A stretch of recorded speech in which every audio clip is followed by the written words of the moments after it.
캄보디아 왕실이 발칵 뒤집혔습니다. 왕족을 중고버스에 태우라고 했기 때문인데요. 왕실 운전기사는 외쳤습니다. 한국? 게다가 중고? 왕실 체면이 말이 됩니까? 하지만 단 하루의 경험 뒤에 그는 운전석에서 울고 말았습니다. 한국 버스, 도대체 뭐가 다른 걸까요? 지금부터 그 놀라운 이야기를 공개합니다. 여기서 잠깐 좋아요와 구독 버튼 눌러주는 센스. 안녕하세요. 저는 올해 68살 쏙첸입니다. 캄보디아 왕실에서 관광버스를 몰아온 지 벌써 40년이 넘었죠. 왕궁 차고에 서 있는 5대의 중국산 관광버스를 바라봤어요. 모두 제가 직접 선택한 최고급 차량들이었습니다. 높은 천장, 넓은 좌석, 화려한 내장재까지 완벽했죠. 왕실의 품격에 어울리는 버스들이었어요. 아침 일찍 차량 점검을 하고 있는데 왕실 비서관이 급하게 뛰어왔습니다. 표정이 심각해 보였어요. 쏙첸 아저씨, 정부에서 나온 분들이 찾아왔어요. 차고 입구로 향하니 정장을 입은 공무원 2명이 서 있더군요. 서류를 들고 있었습니다. 안녕하십니까? 관광청에서 나왔습니다. 왕실 관광버스 관련해서 논의할 일이 있어서 왔습니다. 제가 고개를 끄덕이자 그들이 본격적으로 이야기를 시작했어요. 최근 외국 귀빈 방문이 늘어나면서 차량 운영에 문제가 생기고 있다는 내용이었습니다. 에어컨 고장이 너무 자주 발생하고 정비 비용도 만만치 않다고 했어요. 저는 즉시 반박했습니다. 그건 운전자 실력 문제가 아니라고 말이죠. 기계는 원래 고장나는 거라고 했어요. 그런데 공무원이 조심스럽게 대안을 제시했습니다. 그래서 한국에서 중고 관광버스를 들여오면 어떨까 해서요. 가격도 합리적이고 품질도 검증됐다고 하던데요. 그 순간 저는 귀를 의심했어요. 중고라고 했나요? 한국산 중고버스를 왕실에 들여오자는 겁니까? 제 머릿속이 하얘졌습니다. 정신 나갔습니까? 왕실의 중고 차량이라니. 제 목소리가 높아졌어요. 40년 동안 쌓아온 자존심이 한순간에 무너지는 기분이었습니다. 공무원들이 당황한 표정을 지었지만 저는 멈출 수 없었어요. 한국이 언제부터 우리보다 잘 살았다고 그런 소리를 합니까? 80년대만 해도 우리보다 못 살던 나라 아닙니까? 제 목소리가 떨렸습니다. 분노가 치밀어 올랐어요. 중국 최고급 신차를 두고 한국 중고차라니요. 말이 됩니까? 저는 차고 안쪽으로 성큼성큼 걸어갔습니다. 제가 15년째 몰고 있는 버스에 손을 올렸어요. 화려한 골드라인이 그어진 흰색 차체가 햇빛에 반짝였습니다. 이 차 한 대가 10만 달러가 넘는다고 그들에게 말했어요. 왕실 전용이라는 자부심으로 선택한 거라고 했습니다. 뒤에서 공무원이 한숨을 쉬는 소리가 들렸어요. 아저씨 마음은 충분히 이해하지만 실용성도 생각해봐야 한다고 말했습니다. 실용성이요? 운전도 품격입니다. 저는 운전석에 앉아서 그들을 노려봤습니다. 제 손이 핸들을 꽉 쥐었어요. 왕실 기사가 40년 동안 지켜온 원칙을 하루아침에 버리라는 겁니까? 더 이상 들을 말이 없다고 했어요.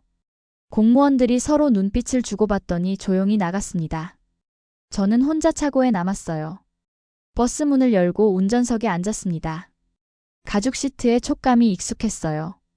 이 자리에서 왕족들과 외국 귀빈들을 모셔온 세월이 떠올랐습니다. 푸놈펜 시내를 누비며 캄보디아의 아름다움을 보여드렸던 기억들이 스쳐 지나갔어요. 왕실의 체면이 어떻게 됩니까? 외국 귀빈들이 뭐라고 생각하겠어요? 중고차를 타고 온 캄보디아 왕실이라고 비웃을 텐데 말이죠. 나가십시오. 마지막으로 그렇게 말했던 제 목소리가 아직도 귓가에 맴돌았습니다. 그날 밤 집에서도 잠이 오지 않았어요.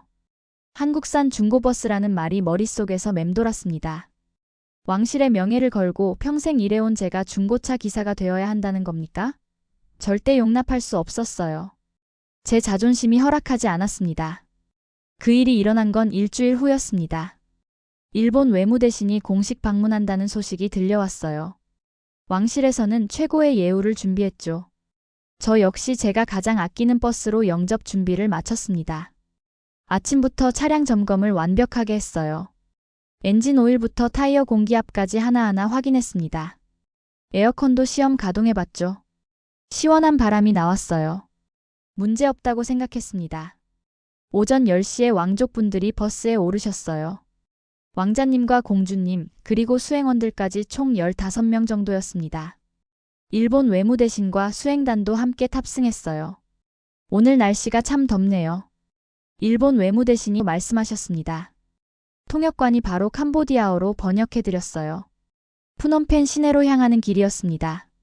앙코르와트 복제 건물인 실버 파고다를 구경시켜드리려고 했어요. 차창 밖 기온이 섭씨 38도를 넘나들고 있었습니다. 그런데 출발한 지 10분도 안 돼서 이상한 소리가 들렸어요. 에어컨에서 나는 소리였습니다. 평소와 다른 윙윙거리는 소음이었어요. 저는 속으로 걱정하기 시작했습니다. 기사님, 에어컨이 좀 미지근한 것 같은데요? 수행원 한 분이 조심스럽게 말했어요. 저는 에어컨 온도를 더 낮춰봤습니다. 하지만 차가운 바람이 나오지 않았어요. 10분 후 완전히 멈췄습니다. 에어컨에서 따뜻한 바람만 나왔어요. 차 안 온도가 급격히 올라가기 시작했습니다. 왕족분들과 일본 귀빈들이 부채질을 하기 시작했어요. 죄송합니다. 잠시 정차하겠습니다. 저는 급히 길가에 차를 세웠습니다. 보닛을 열고 엔진룸을 확인해 봤어요. 냉각수는 충분했습니다. 에어컨 벨트도 끊어지지 않았어요.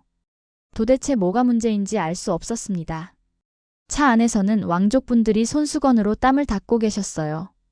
일본 외무대신도 정장 재킷을 벗으셨습니다. 모든 창문을 열었지만 바깥 공기가 더 뜨거웠어요. 다른 차량을 부르는 게 어떨까요?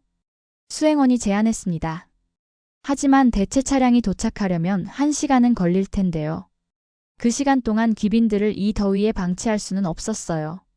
저는 다시 운전석에 앉았습니다. 시동을 걸고 에어컨을 틀어봤어요. 여전히 뜨거운 바람만 나왔습니다. 차 안 온도계가 40도를 가리키고 있었어요. 정말 죄송합니다. 제가 고개를 숙여 사과했습니다. 40년 기사 생활에서 이런 굴욕은 처음이었어요. 왕족 앞에서, 그것도 외국 귀빈 앞에서 이런 일이 벌어지다니요. 결국 대체 차량이 와야 했습니다. 왕족분들과 일본 수행단은 다른 버스로 옮겨 타셨어요. 저는 고장난 버스와 함께 홀로 남았습니다. 그날 저녁 뉴스에 나왔어요. 캄보디아 왕실 관광버스 에어컨 고장으로 일본 외무대신이 불편을 겪었다는 내용이었습니다. 화면에는 땀을 흘리며 부채질하는 귀빈들의 모습이 나왔어요. 왕궁으로 돌아와서 저는 사표를 꺼냈습니다. 더 이상 왕실 기사로 일할 자격이 없다고 생각했어요. 40년 동안 쌓아온 신뢰와 명예가 하루아침에 무너졌습니다. 왕실 비서관이 저를 불렀어요. 쏙첸 아저씨, 이번 일은 기사님 잘못이 아닙니다. 하지만 저는 고개를 저었습니다. 책임은 운전자인 제게 있다고 생각했어요. 그래도 한국 한번 다녀오십시오. 정부에서 준비한 출장 말입니다. 한국이라는 말에 저는 움찔했어요. 아직도 한국산 중고버스 이야기를 하고 있는 겁니까? 직접 보고 판단하셔도 늦지 않을 것 같습니다. 비서관의 말에 저는 한참을 고민했어요. 가기 싫었습니다. 하지만 이 굴욕을 당한 상황에서 거절할 명분도 없었어요. 그날 밤 저는 결심했습니다. 한국에 가서 직접 확인해 보겠다고 말이죠. 한국행 비행기에 몸을 맡기며 저는 복잡한 심정이었습니다. 창밖으로 구름이 지나갔어요. 마음속으로는 여전히 의심이 가득했습니다. 중고를 새 차처럼 보여주려는 속임수일 거라고 생각했어요. 비행기가 인천국제공항에 착륙했습니다. 푸놈펜 공항과는 규모부터 달랐어요. 활주로가 몇 개나 되는지 셀 수도 없었습니다. 터미널 건물도 어마어마하게 컸죠. 입국 심사를 마치고 나오니 한국 정부 관계자가 기다리고 있었어요. 정중하게 인사를 나누고 공항 셔틀버스에 탔습니다. 그런데 이 셔틀버스가 예상 밖이었어요. 조용했습니다. 엔진 소음이 거의 들리지 않았어요. 에어컨도 완벽하게 작동했습니다. 좌석도 푹신했고요. 캄보디아에서 타본 어떤 버스보다 승차감이 좋았습니다. 이 버스도 한국산인가요? 제가 물어보니 가이드가 웃으며 대답했어요. 네, 현대 유니버스입니다. 공항 셔틀용으로 운행하고 있어요. 저는 속으로 놀랐습니다. 공항 셔틀버스가 이 정도라면 관광버스는 어떨까 싶었어요. 하지만 겉모습에 속으면 안 된다고 다짐했습니다. 인천에서 서울로 향하는 고속도로도 인상적이었어요. 차선이 깔끔하게 구분되어 있고 표지판도 명확했습니다. 무엇보다 교통 질서가 잘 잡혀 있었어요. 끼어들기나 무리한 추월이 거의 없었습니다. 한국 운전자들은 교통법규를 잘 지키시네요. CCTV와 단속 시스템이 잘 되어 있어서 그래요. 하지만 무엇보다 안전의식이 높아진 덕분입니다. 가이드의 설명을 들으며 저는 고개를 끄덕였어요. 캄보디아와는 확실히 다른 모습이었습니다. 서울 시내에 들어서자 또 다른 풍경들이 눈에 들어왔어요. 버스 정류장마다 전광판이 있었습니다. 몇 분 후에 버스가 온다는 정보가 실시간으로 표시되고 있었어요. 저 전광판은 어떻게 작동하는 겁니까? GPS로 버스 위치를 추적해서 도착 시간을 계산합니다. 시민들이 편리하게 이용할 수 있도록 한 거죠. 저는 감탄했습니다. 기술이 이렇게 발전했다니요. 캄보디아에서는 상상도 못할 시스템이었어요. 호텔에 도착해서 체크인을 마쳤습니다. 객실 창문으로 서울 시내가 내려다 보였어요. 고층 건물들이 빽빽하게 들어서 있었고 네온사인들이 화려했습니다. 저녁 식사 자리에서 한국 측 담당자를 만났어요. 중년 여성이었는데 인상이 온화했습니다. 안녕하세요. 저는 박지영입니다. 중고버스 수출 담당 매니저예요. 박지영이라는 분이 정중하게 인사했습니다. 제가 여기 온 목적을 잘 알고 있는 듯 했어요. 내일부터 중고버스 리퍼비싱 센터를 보여드릴 예정입니다. 궁금한 점이 있으시면 언제든 말씀해 주세요. 저는 여전히 경계심을 늦추지 않았어요. 아무리 좋게 보여줘도 중고는 중고일 테니까요. 하지만 하루 종일 본 한국의 모습은 제가 생각했던 것과 달랐습니다. 밤에 호텔 침대에 누워서 생각해봤어요. 공항부터 호텔까지 오는 동안 본 것들이 머릿속을 맴돌았습니다. 체계적인 교통 시스템, 정확한 정보 제공, 질서 정연한 도로 상황까지요. 80년대 한국에 대한 제 기억과는 많이 달랐어요. 그때는 정말 가난한 나라였는데 이제는 어떻게 이렇게 변했을까요? 하지만 여전히 의심스러웠습니다. 내일 보면 알겠지. 저는 혼잣말을 하며 눈을 감았어요. 중고버스를 새 차처럼 포장해서 보여주려는 건 아닐까 싶었습니다. 하지만 오늘 하루 본 것만으로도 한국에 대한 인식이 조금씩 바뀌고 있었어요. 창밖으로 서울의 야경이 반짝였습니다. 수많은 불빛들이 도시를 밝히고 있었어요. 저는 내일이 궁금해지기 시작했습니다. 다음 날 아침 박지영 씨가 호텔로 마중 나왔습니다. 깔끔한 정장 차림에 서류 가방을 들고 있었어요. 표정이 진지하면서도 친근했습니다. 오늘 중고버스 리퍼비싱 센터를 보러 가겠습니다. 조금 멀어서 1시간 정도 걸려요. 차 안에서 박지영 씨가 한국 중고버스 산업에 대해 설명해 줬어요. 연간 수천 대의 버스를 해외로 수출한다고 했습니다. 주로 동남아시아 국가들이 고객이라고 했어요. 리퍼비싱 센터에 도착하니 규모가 상당했습니다. 축구장 3개는 좋게 될 만한 크기였어요. 입구에 간판이 걸려 있었습니다.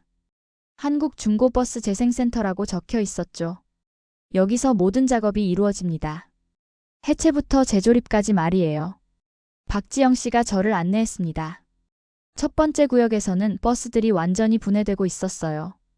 의자부터 엔진까지 모든 부품이 따로 떨어져 나왔습니다. 이게 진짜 중고버스 정비입니까? 저는 놀라서 물어봤어요. 캄보디아에서 보던 정비와는 차원이 달랐습니다. 네, 모든 부품을 하나씩 점검합니다.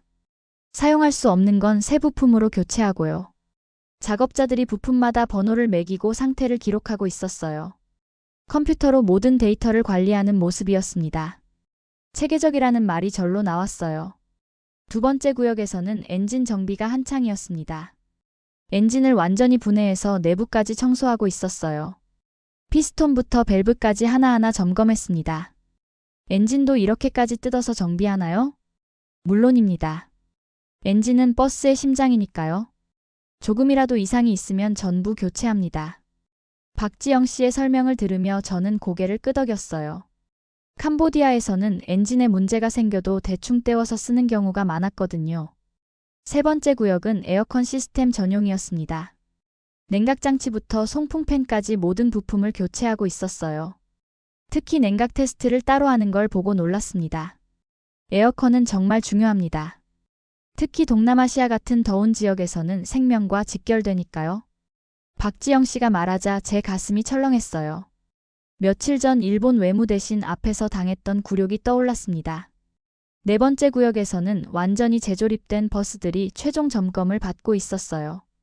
도색까지 새로 해서 정말 새 차 같았습니다. 시트도 모두 교체되어 있었고요. 이 버스가 새 차보다 비쌉니다. 박지영 씨가 한 대를 가리키며 말했어요. 중고라고 해서 싼 게 아니에요.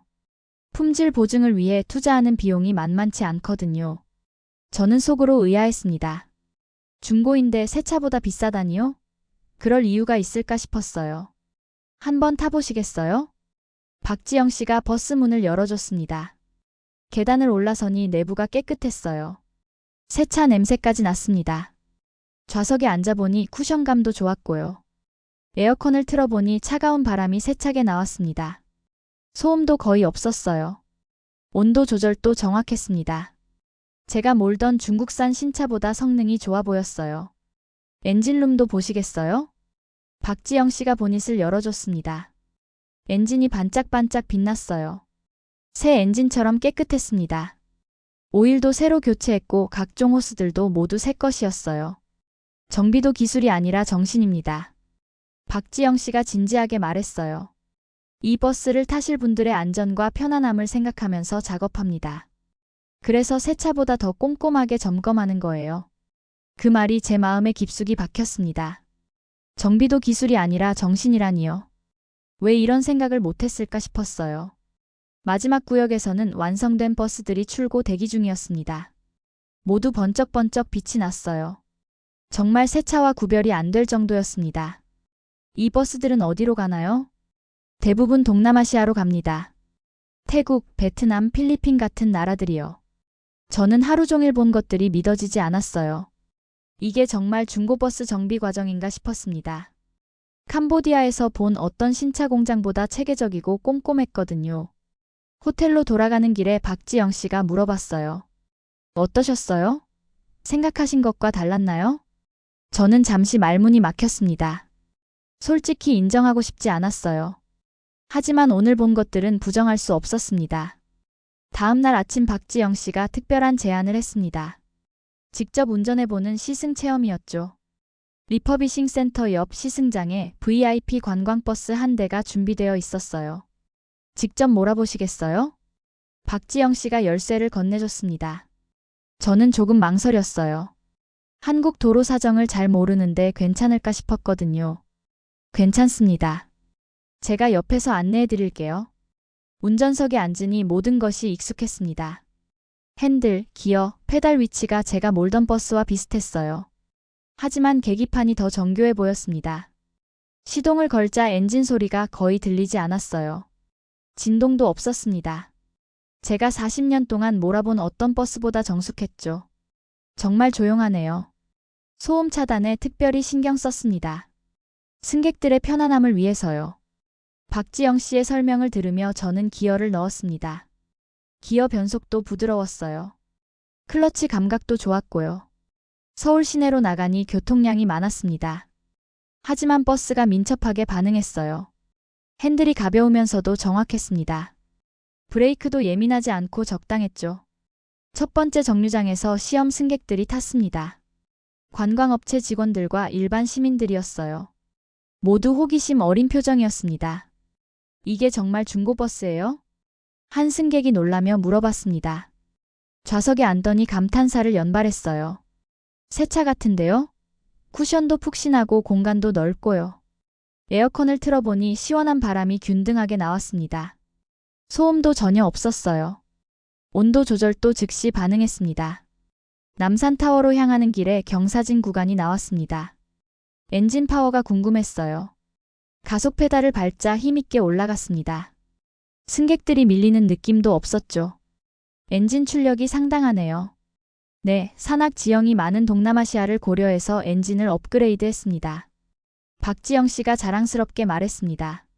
저는 속으로 감탄했어요. 이런 세심한 배려까지 하다니요. 남산 주차장에 도착해서 잠시 휴식했습니다. 승객들이 버스 외관을 둘러보며 계속 감탄했어요. 정말 새 버스 같아요. 페인트 칠도 완벽하고 타이어도 새 거네요. 한 관광업체 직원이 말했습니다. 저도 다시 한번 살펴봤어요. 정말 흠잡을 데가 없어 보였습니다. 돌아오는 길에 시내 번화가를 지났습니다. 정체가 심했지만 버스 안은 조용했어요. 에어컨 덕분에 시원했고 좌석도 편안했습니다. 승차감이 정말 좋네요. 뒷좌석에서 승객이 말했습니다. 저는 운전석에서 뿌듯함을 느꼈어요. 마치 제 버스인 것처럼 자랑스러웠습니다. 리퍼비싱 센터로 돌아와서 주차를 마쳤습니다. 총 2시간 동안 서울 시내를 돌아본 시승이었어요. 승객들이 모두 만족해하며 내렸습니다. 이런 버스라면 캄보디아 관광객들도 좋아할 것 같아요. 한 승객이 저에게 말했습니다. 저는 고개를 끄덕였어요. 정말 그럴 것 같았거든요. 운전석에서 내리며 저는 복잡한 심정이었습니다. 이게 정말 중고버스가 맞나 싶었어요. 새 차보다 좋은 것 같았거든요. 어떠셨어요? 박지영 씨가 물어봤습니다. 솔직히 놀랐습니다. 저는 인정할 수밖에 없었어요. 편견을 가지고 왔는데 완전히 뒤바뀐 기분이었습니다. 이건 사람이 타는 것이 아니라 대접받는 것 같아요. 제 입에서 자연스럽게 나온 말이었습니다. 차가 아니라 사람을 위한 배려가 느껴졌거든요. 박지영 씨가 미소를 지었습니다. 저는 그 순간 마음속 깊은 곳에서 무언가가 흔들리는 걸 느꼈어요. 40년 동안 믿어왔던 기준들이 흔들리고 있었습니다. 한국에서 돌아온 저는 완전히 달라진 사람이었습니다. 푸놈펜 공항에 내리자마자 느껴지는 것들이 많았어요. 무더위부터 시작해서 정돈되지 않은 교통 상황까지 말이죠. 왕궁차고로 돌아와서 제 버스들을 다시 봤습니다. 분명 며칠 전까지만 해도 자랑스러워했던 차량들이었어요. 하지만 이제는 다르게 보였습니다. 에어컨 시스템부터 점검해봤어요. 냉각 효율이 떨어져 보였습니다. 한국에서 본 체계적인 정비와 비교하니 부족함이 눈에 띄었죠. 왕실 비서관이 저를 불렀습니다. 한국 출장 보고를 해달라는 것이었어요. 어떠셨습니까? 솔직히 말씀드리겠습니다. 제가 틀렸어요. 저는 고개를 숙였습니다. 40년 만에 처음으로 제 판단이 잘못됐다고 인정했어요. 일주일 후 정부에서 시범 운행용 한국 중고버스 2대를 들여왔습니다. 현대 유니버스 모델이었어요. 외관부터 범상치 않아 보였습니다. 시범 운행 첫날이었습니다. 태국 관광객 30명을 모시고 앙코르와트로 가는 일정이었어요. 저는 새로 온 한국 버스를 직접 몰아봤습니다. 승객들이 타자마자 반응이 달랐어요. 좌석이 편안하다는 말부터 시작됐습니다. 에어컨을 틀자 시원한 바람이 고르게 퍼졌어요. 와, 이 버스 정말 좋네요. 태국 관광객 한 명이 말했습니다. 캄보디아 가이드가 통역해줬어요. 3시간 동안 달렸는데 승객들이 편안해했습니다. 진동도 적고 소음도 거의 없었어요. 중간에 휴게소에서 쉴 때도 칭찬이 이어졌습니다. 엔진 소리가 거의 안 들려요. 좌석도 푹신하고 공간도 넓어서 좋아요. 이런 말들을 들으니 저도 기분이 좋았습니다. 운전하는 입장에서도 만족스러웠거든요. 돌아오는 길에 갑자기 폭염이 몰아쳤습니다. 기온이 40도를 넘나들었어요. 제일 걱정됐던 부분이 에어컨이었습니다. 하지만 전혀 문제 없었어요. 차 안 온도가 쾌적하게 유지됐습니다. 승객들도 더위를 느끼지 못했어요. 정말 시원해요. 밖이 이렇게 더운데도 말이에요. 승객들이 만족해하는 모습을 보니 뿌듯했습니다. 며칠 전 일본 외무대신 사건이 떠올랐어요. 그때와는 완전히 다른 상황이었습니다. 사흘간의 시범 운행이 끝났습니다. 무사고였어요. 승객 만족도도 높았습니다. 정비소 소장이 저에게 말했어요. 이 버스들은 손댈 곳이 없겠네요. 정말 그랬습니다. 별다른 고장이나 문제가 없었어요. 왕실에서 긴급회의가 열렸습니다. 전체 차량 교체를 검토한다는 내용이었어요. 저도 참석하라고 했습니다. 회의실에서 관계자들이 모였어요. 관광청 담당자부터 왕실 비서관까지 다양했습니다. 시범 운행 결과가 좋았습니다. 본격적인 도입을 검토해 보려고 해요. 관광청 담당자가 발표했습니다. 저는 조용히 듣고 있었어요. 쏙첸 기사님 의견은 어떠십니까? 갑자기 저에게 질문이 왔습니다. 모든 시선이 저에게 집중됐어요. 제가 책임지고 설득하겠습니다. 제 입에서 나온 말이었습니다. 스스로도 놀랐어요. 며칠 전까지만 해도 반대했던 제가 이런 말을 하다니요. 왕실의 품격을 지키면서도 실용성을 챙길 수 있을 것 같습니다. 저는 진심으로 말했습니다. 한국에서 경험한 것들이 확신을 줬어요. 회의가 끝나고 저는 혼자 차고에 남았습니다. 제가 15년 동안 몰았던 중국산 버스를 바라봤어요. 이제는 작별해야 할 시간이 다가온 것 같았습니다. 손으로 차체를 쓰다듬어 봤습니다. 함께한 추억들이 떠올랐어요. 하지만 이제는 변화가 필요한 시점이었습니다. 그날 밤 집에서 생각해 봤어요. 기술이 체면을 살릴 수 있다는 교훈을 얻었습니다. 고집만으로는 안 되는 시대가 온 것 같았어요. 한 달 후 왕실에서 최종 결정이 내려졌습니다. 전체 차량을 한국산으로 교체한다는 내용이었어요. 저는 복잡한 심정이었습니다. 옳은 결정이라고 생각했지만 아쉬움도 컸거든요. 중국산 버스 5대를 폐차장으로 보내는 날이 왔습니다. 15년 동안 함께한 동반자들이었어요. 특히 제가 몰았던 버스는 저에게 특별한 의미가 있었습니다. 아침 일찍 차고에 나가니 폐차장 직원들이 와 있었어요. 견인차도 대기하고 있었습니다. 이제 정말 헤어질 시간이 온 거죠. 제가 가장 아끼던 버스부터 살펴봤습니다. 화려한 골드라인이 그어진 흰색 차체가 아침 햇살에 반짝였어요. 여전히 위풍당당해 보였습니다. 운전석 문을 열고 들어갔어요. 가죽 시트에 앉으니 익숙한 느낌이었습니다. 핸들을 잡고 있자니 지난 세월이 주마등처럼 지나갔어요. 왕족분들을 모시고 다녔던 기억들이 떠올랐습니다. 푸놈펜 시내 투어부터 지방 행사까지 수없이 많은 여행이었어요. 그때마다 자부심을 느꼈었죠. 외국 귀빈들과의 추억도 많았습니다. 중국 부총리, 일본 의원단, 태국 왕족까지 다양한 분들을 모셨어요. 모두 이 버스를 타고 캄보디아를 둘러보셨습니다. 하지만 마지막 순간은 굴욕이었어요. 일본 외무대신 앞에서 에어컨이 고장난 사건 말입니다. 그 기억이 아직도 생생했어요. 손으로 대시보드를 쓰다듬어 봤습니다. 흠집과 마모된 부분들이 세월의 흔적을 보여줬어요. 그래도 저에게는 소중한 동반자였습니다. 아저씨, 이제 출발해야 합니다. 폐차장 직원이 조심스럽게 말했어요. 저는 고개를 끄덕이고 버스에서 내렸습니다. 견인차에 올려지는 모습을 지켜봤어요. 천천히 들어 올려지는 제 버스가 작아 보였습니다. 마음 한구석이 아팠어요. 고생 많았다. 저는 작은 목소리로 중얼거렸습니다. 15년 동안 함께한 동반자에게 하는 마지막 인사였어요. 다른 버스들도 차례로 견인차에 실렸습니다. 모두 제가 직접 선택하고 관리했던 차량들이었어요. 하나씩 사라지는 모습을 보니 허전했습니다. 마지막 버스가 폐차장으로 떠나는 걸 보고 나서야 저는 차고를 나왔어요. 텅 빈 공간이 을씨년스러워 보였습니다. 그날 오후 우편물이 하나 도착했습니다. 한국에서 온 편지였어요. 박지영 씨가 보낸 것이었습니다. 편지를 뜯어보니 정성스럽게 쓴 한글 편지가 들어있었어요. 캄보디아어 번역본도 함께 있었습니다. 쏙첸 기사님께 한국에서의 만남이 저에게도 큰 의미였습니다. 기술보다 당신의 책임감이 존경스럽습니다. 편지 내용이 가슴에 와 닿았어요. 기술보다 책임감이라니요.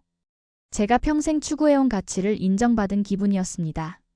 왕실 기사로서의 자부심과 프로 정신을 보여주셔서 감사했습니다.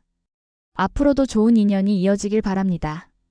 박지영 씨의 진심이 느껴졌어요. 단순히 버스를 파는 사람이 아니라 진짜 전문가였다는 걸 알 수 있었습니다. 편지를 다시 읽으며 생각해 봤어요. 기술이 체면을 살릴 수 있다는 교훈을 얻었습니다. 고집과 편견으로는 아무것도 해결되지 않는다는 것도 깨달았어요. 저녁이 되어서야 집으로 돌아갔습니다. 아내가 저를 보더니 물어봤어요. 오늘 많이 힘들었겠네요. 아니에요. 오히려 후련합니다. 정말 그랬어요. 과거에 매달리던 제 모습과 작별한 기분이었습니다. 밤에 침대에 누워서 회상해 봤어요. 한국에서 경험한 것들이 제 인생을 바꿔놓았습니다. 편견을 버리고 새로운 것을 받아들이는 용기를 얻었어요. 내일부터는 새로운 한국산 버스들과 함께할 예정이었습니다. 왕실의 품격을 지키면서도 실용성을 챙기는 일이죠. 이제 자신이 있었어요. 석 달 후 새로운 한국산 버스들이 왕실 VIP 관광 코스에 정식 배정됐습니다. 왕실에서는 이를 품격을 지킨 변화라고 평가했어요. 저도 뿌듯했습니다. 그런데 저에게는 특별한 소식이 있었어요. 70번째 생일을 맞아 은퇴를 결심했다는 것입니다. 40년 왕실 기사 생활의 마지막을 장식할 시간이 왔죠. 왕실 비서관이 제안했습니다. 마지막 운행을 특별하게 만들어보자는 내용이었어요. 그동안 도움을 준 분들을 초청해서 감사 인사를 나누자는 것이었습니다. 박지영 씨도 초청하면 어떨까요? 비서관이 말했습니다. 저는 즉시 찬성했어요.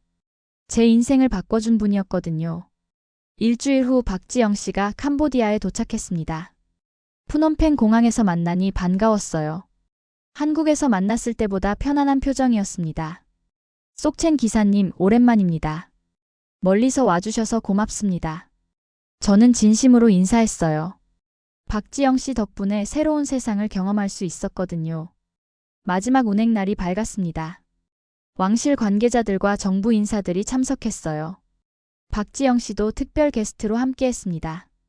새로운 한국산 버스 운전석에 앉으니 감회가 새로웠어요. 40년 만에 완전히 다른 차량을 몰게 된 것입니다. 하지만 이제는 자신이 있었어요. 오늘 코스는 어떻게 되나요? 박지영 씨가 물어봤습니다. 푸놈펜 시내 명소들을 돌아볼 예정입니다. 왕궁부터 시작해서 메콩강까지요. 푸놈펜 야경 투어였습니다. 해가 지면서 도시 곳곳에 불빛이 들어오기 시작했어요. 버스 안은 조용하고 편안했습니다. 첫 번째 코스는 왕궁이었어요. 야간 조명이 켜진 왕궁의 모습이 아름다웠습니다. 승객들이 모두 감탄했어요. 정말 아름답네요. 박지영 씨가 창밖을 바라보며 말했습니다. 저는 자랑스러웠어요. 캄보디아의 아름다움을 보여드릴 수 있어서 말이죠. 두 번째 코스는 독립기념탑이었습니다. 조명이 켜진 탑이 웅장해 보였어요. 버스에서 내려 잠시 산책했습니다. 이 버스로 일하시면서 많은 추억이 있으셨겠어요? 박지영 씨가 저에게 말했습니다. 네, 정말 많았습니다. 하지만 이제는 새로운 시작이죠. 마지막 코스는 메콩 강변이었어요. 강물이 도시 불빛을 반사해서 반짝였습니다. 모든 승객이 버스에서 내려 경치를 감상했어요. 박지영 씨와 저는 강변에 나란히 앉았습니다. 푸놈펜의 야경이 한눈에 보였어요. 조용한 시간이었습니다. 기사님 덕분에 저도 많이 배웠습니다. 박지영 씨가 먼저 말을 꺼냈어요. 기술만으로는 안 되는구나 하는 걸 깨달았거든요. 사람의 마음을 움직이는 게 더 중요하다는 것도요. 저는 고개를 끄덕였습니다. 정말 그랬어요. 기술도 중요하지만 사람이 더 중요했습니다. 이 버스는 길을 바꾼 게 아니라 사람을 바꿨어요. 제가 말했습니다. 정말 그런 기분이었어요. 한국산 버스가 제 인생을 바꿔놓았거든요. 저도 마찬가지입니다. 쏙첸 기사님을 만나서 일에 대한 자세가 달라졌어요. 박지영 씨의 말에 저는 감동했습니다. 서로에게 좋은 영향을 준 것 같아서 뿌듯했어요. 버스로 돌아가는 길에 승객들이 박수를 쳐줬습니다. 40년 기사 생활에 대한 격려였어요. 저는 깊이 인사했습니다. 왕궁으로 돌아와서 마지막 주차를 마쳤어요. 40년 동안 수없이 반복했던 동작이었습니다. 하지만 이제는 마지막이었죠. 운전석에서 내리며 버스를 한 번 더 둘러봤습니다. 이제 이 차는 후배 기사가 몰게 될 거예요. 좋은 손에 맡겨지길 바랐습니다. 왕실 비서관이 감사패를 전달해줬어요. 40년 충실한 근무에 대한 표창이었습니다. 무거운 의미가 담긴 선물이었어요. 작별 인사를 나누며 박지영 씨가 말했습니다. 앞으로도 좋은 인연 이어가요. 네, 꼭 그러겠습니다. 저는 진심으로 대답했어요. 평생 잊지 못할 인연이었거든요. 집으로 돌아가는 길에 생각해봤습니다. 기술이 체면을 지키고 사람이 변화하는 과정을 직접 경험했어요. 편견을 버리고 새로운 것을 받아들이는 용기도 얻었습니다. 이제 새로운 인생이 시작됩니다. 손자들에게 이 이야기를 들려줘야겠어요. 변화를 두려워하지 말고 열린 마음으로 살라고 말이죠. 오늘의 사연은 어떠셨나요? 이번 영상을 어떻게 생각하시는지 댓글로 의견을 남겨주시고 좋아요를 눌러주세요. 다음에도 더 흥미진진한 사연으로 찾아뵙겠습니다. 여러분의 사연 제작소 감동 나누기였습니다. 감사합니다.